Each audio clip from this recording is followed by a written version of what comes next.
जनसंवाद न्यूज, सत्य आणि विश्वासाची बातमी।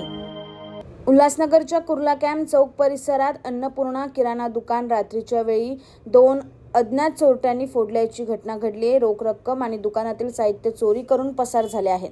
ही संपूर्ण घटना सीसीटीव्ही कॅमेऱ्यात कैद झाली।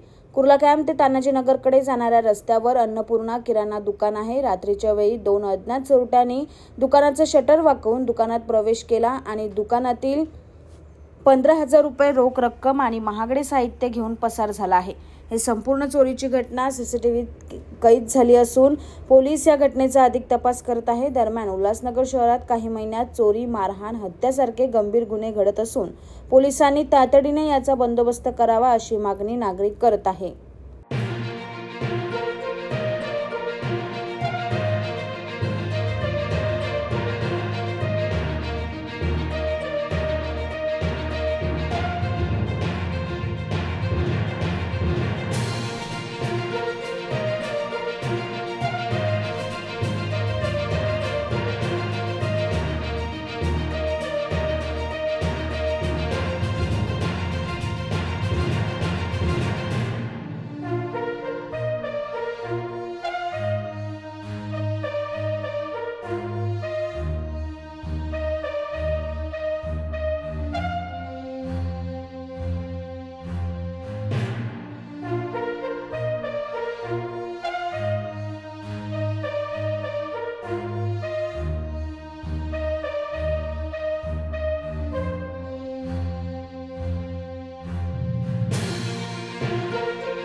जनसंवाद न्यूज, सत्य आणि विश्वासाची बातमी। आजच सबस्क्राइब करून बेल आयकॉनला क्लिक करा आणि पहा ताज्या घडामोडींचा अचूक अंदाज आपल्या मोबाईलवर।